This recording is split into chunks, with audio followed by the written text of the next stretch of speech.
بسم اللہ الرحمن الرحیم، السلام علیکم۔ پاکستان کی 77 سالہ تاریخ میں اتنے جھوٹ نہیں بولے گئے ہوں گے جتنے گزشتہ 3 سالوں میں موجودہ سیٹ اپ نے بولے ہیں۔ انہوں نے جھوٹ میں پی ایچ ڈی کی ہوئی ہے۔ انٹرنیٹ آ نہیں رہا، سست روی کا شکار ہے، اور حکومت کہہ رہی ہے کہ جناب ہم نے تو ہر طرح سے سہولت مہیا کر دی ہے، کوئی مسئلہ ہی نہیں ہے۔ یعنی یہاں بھی جھوٹ، وہی جو ڈی چوک میں جھوٹ بولے گئے ہیں، ڈی چوک آپریشن کے بارے میں جھوٹ بولے گئے ہیں، اس سے پہلے جھوٹ بولے گئے ہیں، اب ان کو عادت پڑ گئی ہے۔ انہوں نے یہ سوچا ہے کہ میڈیا ہمارے کنٹرول میں ہے، ہم جھوٹ بولتے چلے جائیں گے، ہر مسئلے کا حل یہ ہے کہ جھوٹ بول دو کہ نہیں جی ہے ہی نہیں، انٹرنیٹ سست ہے ہی نہیں، ڈی چوک میں گولیاں نہیں چلیں، وہاں کوئی ہلاک ہی نہیں ہوا، وہاں کوئی زخمی نہیں ہوا، کچھ ہوا ہی نہیں، معیشت میں کوئی مسئلہ ہی نہیں ہے، امن و امان کا کوئی مسئلہ ملک میں ہے ہی نہیں، یہاں دودھ اور شہد کی نہریں بہہ رہی ہیں، آئین کو ہم نے توڑا ہی نہیں، کوئی خلاف ورزی نہیں کی، عدالتیں بھی ٹھیک چل رہی ہیں، ہر چیز پر ڈینائل، ہر چیز پر جھوٹ بولتے چلے جاؤ، اور اسی طرح شاید وقت گزر جائے گا اور لوگ ہمارے اس جھوٹ پر یقین کرتے جائیں گے۔ نہیں بھی کریں گے تو بے شرمی ہے، کیا ہو جائے گا۔ آپ یہ دیکھیے کہ 130 لوگ ہلاک ہو گئے ہیں، 130 لوگ۔ کسی اور ریاست میں ہوا ہوتا تو پوری حکومت ہل گئی ہوتی، تمام لوگ مل کر اس پر کوششیں کر رہے ہوتے، لیکن یہاں پر کیا ہے کہ وفاقی حکومت ہاتھ پر ہاتھ رکھ کر بیٹھی ہے، وہی شاید یہ کہہ دے کہ نہیں ہمارا مسئلہ ہی نہیں ہے، ایسا تو ہوا ہی کچھ نہیں، کیونکہ ان کو یہ ہے شاید کہ چونکہ یہ کرم کا معاملہ ہے، وہاں پر 130 ہلاکتیں ہو گئی ہیں، گروپوں میں تصادم چل رہا ہے، علی من گنڈا پور جانے وہ لوگ جانے، بس ٹھیک ہے، ہمارا اس سے کیا لینا دینا، وہ کون سا کوئی انسان ہے یا پاکستانی ہے یا ہمارا مسئلہ ہے،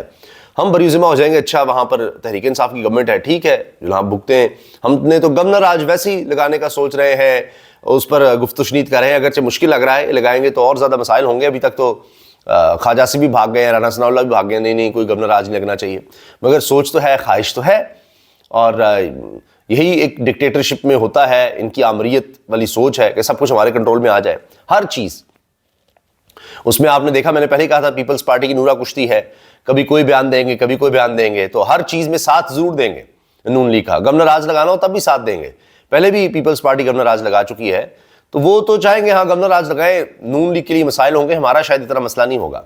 ہم نے سندھ میں اپنا سسٹم نافذ کیا ہوا ہے۔ تو یہ ان کی سوچ چل رہی ہے، اور اسی میں جناب دیکھیں کہ دن بدن صورتحال بگڑ رہی ہے۔ لکی مروت سے خبر ہے، تھانے پر مسلح افراد کی شدید فائرنگ، پولیس اہلکار جاں بحق ہو گیا ہے۔ ایک اور بڑی خبر یہ ہے کہ دھرنے سے پہلے اسٹیبلشمنٹ اور پی ٹی آئی کے درمیان رابطوں کا انکشاف ہوا ہے، ایکسپریس نیوز کی خبر ہے، اس کی ڈیٹیل پر بات کریں گے۔ اور اسلام آباد دھرنے کے بعد اب تحریک انصاف نے سیاسی جماعتوں سے رابطے کا فیصلہ کیا ہے، جو کہ اچھا ہے، پہلے بھی یہ چیز ہو رہی تھی، اسد قیصر صاحب بات کر رہے تھے، محمود چکزئی صاحب نے تو باقاعدہ پریس کانفرنس بھی اب کر دی ہے، لیکن جماعت اسلامی اور دیگر جماعتیں، جی ڈی اے ہو گئی، یہ سب جماعتیں آئیں، مولانا فضل الرحمان صاحب بھی ہوں اور بھرپور طریقے سے اپوزیشن کریں، کیونکہ ابھی تک ہم نے دیکھا اگر اسٹریٹ پاور یا اسٹریٹ کے اوپر کوئی مہم ہے تو وہ صرف تحریک انصاف کی ہے، جس کو آنے والے دنوں میں تحریک انصاف کہہ رہی ہے مزید مضبوط بنائیں گے۔ اور یہ خبر بھی آ رہی ہے کہ جو اختلافات وغیرہ تحریک انصاف میں، وہ تو بات نہیں بن رہی، وہ حکومت زیادہ اچھال رہی ہے اس چیز کو، البتہ یہ ضرور ہوا ہے کہ وہ پھر دوبارہ اسلام آباد آنے کی بات کر رہے ہیں، اور پھر دوبارہ سے سب لوگوں نے کہا ہے ہاں جی جو فیصلہ ہوگا ہم پھر دوبارہ آئیں گے۔ اس طرف چیزیں ابھی آغاز ہے، ابھی تھوڑا عرصہ لگے گا، لیکن وہ سوچ ابھی بھی ہے، یہ فیصلہ ہو چکا ہے کہ پھر آنا ہوا تو آئیں گے، ہم اس سے ڈریں گے نہیں جو کچھ ہو گیا۔ اچھا جی، کرم میں قبائلی جھڑپیں 11ویں روز بھی جاری، ہلاکتوں کی تعداد 130 تک پہنچ گئی ہے، یہ بڑی تشویشناک بات ہے۔ اور ملک کے بیشتر شہروں میں انٹرنیٹ کی رفتار سست ہو چکی ہے، انٹرنیٹ آ نہیں رہا، لیکن حکومت کا کہنا یہ ہے کہ وی پی این پر پابندی نہیں ہم لگا رہے، لیکن وی پی این آ بھی نہیں رہا، رجسٹر جو کروائے ہیں ان کے لیے بھی نہیں آ رہا، اور انٹرنیٹ کی رفتار شدید متاثر ہوئی ہے، اب یہ خبر ہر جگہ ہے، اور اس سے آپ یقین جانیں معیشت کو اتنا نقصان ہوتا ہے، کیونکہ یہ لوگ سمجھتے ہیں شاید، یہ پتہ نہیں کون سے دور میں رہتے ہیں، کہ صرف سڑکیں بند ہوں گی تو تب نقصان ہوتا ہے، وہ بھی ویسے انہوں نے ریکارڈ بنا دیے سڑکیں بند کرنے کے، وہ بھی انہوں نے کافی ارب روپے کا نقصان کیا ہے، لیکن اب انٹرنیٹ بھی اسی طرح سے ہے، کاروبار، باہر سے تعلق، ہر چیز اب انٹرنیٹ سے جڑی ہے۔ یہی وجہ ہے کہ ہمارے ملک میں انویسٹمنٹ آنے کا کوئی چانس نظر نہیں آ رہا، کیونکہ جب بھی کوئی انویسٹر آنے کا سوچے گا تو وہ دیکھے گا یہاں تو انٹرنیٹ ہی نہیں ہے۔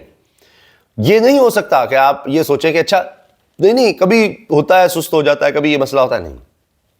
وہ کہے گا بلا تعطل جہاں پر ہے. مجھے کیا ضرورت ہے ایسے ملک میں جا کر انویسٹ کرنے کی جہاں پتہ نہیں مہینے میں صحیح 2 مہینے میں صحیح اب بلکہ سال کا بھی سوچے گا کہ اس دن میرا کوئی بڑا اہم کام اور وہ رک جائے, میں تو نہیں افورڈ کر سکتا. یہ تو ایک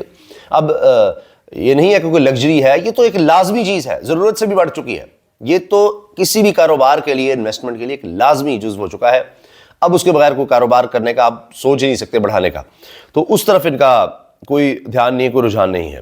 ایک اور ناکامی حکومت کو ہی ہے کہ چیمپئنز ٹرافی میں یہ ہو رہا ہے کہ ایک تو بھارت کے پاس آ گئی ہے آئی سی سی کی چیئرمین شپ اور وہ جے شاہ بن گئے. اب دوسری طرف یہ ماڈل کہا جا رہا ہے جس پر ماننا پڑ گیا ہے پاکستان کو, بہت کچھ کوشش کی لیکن ماننا پڑا ہے کہ 3 سال تک بھارت اور پاکستان کے میچز نیوٹرل وینیو پر ہوں گے. یعنی ابھی بھارت نیوٹرل وینیو پہ کھیلے گا اور جو بھی پاکستان کے میچ بھارت میں اگلے 3 سال میں ہونے تھے وہ پاکستان بھی نیوٹرل پر کھیل جائے گا. تو بھارت کو اس سے کوئی نقصان نہیں اور پاکستان کو اس سے نقصان ہے. بھارت پھر مان کر بھاگ گیا ہے اور ہم کچھ نہیں کر سکے. اب یہ کہہ رہے ہیں کہ جی یہ ایک بڑا اچھا کوئی فیصلہ ہو گیا, جبکہ یہ کہا جا رہا ہے کہ اب پاکستان نے تو ہتھیار ڈال دیے ہیں اور اس کا کوئی پاکستان کو کچھ حاصل نہیں ہوگا. اتنے عرصے سے جو ہم آواز اٹھا رہے تھے اس کا بنا کچھ نہیں ہے. مطیع اللہ جان اور محسن نقوی نشئی کون, یہ بی بی سی پر محمد حنیف صاحب کا کالم ہے. کیا زبردست لکھتے ہیں اور کمال لکھ دیتے ہیں. انہوں نے جو لکھا ہے اس کا ایک پیرا میں پڑھ دیتا ہوں. کہتے ہیں کہ وزیر داخلہ کابینہ کے سب سے طاقتور وزیر ہیں, اگر انہیں نشئی کون والا ٹیسٹ کرنا ہے تو ایک ناقے سے مطیع اللہ جان کو گزرنے دیں. ان کے سفید بال, دبنگ لہجہ اور نشہ نہ کرنے والا اعتماد دیکھ کر حوالدار ان کو جانے دے گا. وزیر داخلہ خود ایک موٹر سائیکل پر بیٹھ کر دیکھیں, ناکے پر روک کر منہ کو تو سونگا جائے گا ہی, یہ بھی پوچھا جائے گا کہ بتا اوئے چرس کہاں چھپائی ہے تو نے. یہ جو ہمارے پولیس اکثر کرتی ہے, ناکے لگاتے ہیں تو کہ جی وہ اسٹریٹ کرائم بڑھ رہا ہے ناکے لگا دو, اس سے اسٹریٹ کرائم تو رکتا نہیں ہے, یہ کام زیادہ شروع ہو جاتا ہے. تو وہ یہ کہتے ہیں کہ جی دیکھیں کہ یہ سارا کچھ ہم کر رہے ہیں, ہم بڑا کنٹرول کرنے کے رہے ہیں, لیکن بتانا یہ چاہ رہے ہیں کہ دیکھیے کیا کیا ہے صحافیوں کے ساتھ. ابھی مطیع اللہ جان صاحب کا دیکھیں, اور اب یہ خبر بھی آئی ہے, شکر ہے اللہ کا کہ ہمارا بھائی ہے چھوٹا, اللہ تعالیٰ اس کو حفظ امان میں رکھے, صحافی بڑا یعنی ایک معصوم سا بندہ, اور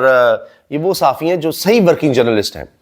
تو شاکر اوان جو ہے وہ گھر واپس آ گئے ہیں, اللہ کا شکر ہے, ان کی تصاویر بھی آئی ہیں اور وہ خیریت سے ہیں. ظاہر ہے کہ ایک ٹراما ہوتا ہے, پریشانی تو ہے, تو بڑی تکلیف سے وہ گزرے ہیں, لیکن بہرحال شکر ہے اللہ کا کہ وہ اپنے گھر ہیں, اللہ تعالیٰ ان کو حفظ و امان میں رکھے. تو یہ حکومت پر مجھے ایسے لگتا ہے کہ جو انٹرنیشنل پریشر آیا ہے مطیع اللہ جان صاحب کے حوالے سے خاص طور پر, تو اس سے یہ رہائیاں ہوئی ہیں. اللہ تعالیٰ ان کو ہوش کے ناخن لینے کی توفیق دے. ویسے جس طرح حامد میر صاحب نے کہا نا کہ یہ سانپ ہیں اور یہ ابھی اور ڈنگ ماریں گے, تو اس کے لیے صحافیوں کو تیار رہنا چاہیے. اچھا, جو میں نے آپ سے عرض کیا کہ اسٹیبلشمنٹ سے معاملات چل رہے تھے, اس پر میں آپ کو بتا دوں کہ یہ خبر بھی ایکسپریس کی ہے کہ جی رابطوں کا انکشاف ہوا پی ٹی آئی اور اسٹیبلشمنٹ کے درمیان, لیکن جو دھرنے کی صورتحال ہو گئی اس کے بعد اب شاید تھوڑا وقت لگے دوبارہ رابطے ہونے میں, اور رابطے ہو رہے تھے, لیکن ظاہر ہے کہ چیزیں آگے نہیں بڑھ رہی تھیں اور جو یقین دہانیت تھی اس پہ عمل نہیں ہو رہا تھا شاید. تو پھر عمران خان صاحب نے 24 تاریخ کے دھرنے کی کال دے دی, اور اس کے بعد تو حالات ہی ایسے ہو گئے ہیں کہ اب شاید کچھ وقت لگے گا اور پھر معاملات آگے بڑھیں. اللہ تعالیٰ سے دعا یہ کرنی چاہیے کہ ملک کے لیے جو بہتر ہے سب کو اللہ تعالیٰ توفیق دے کہ اس بارے میں سوچیں اور اپنی اناؤں سے نکلیں.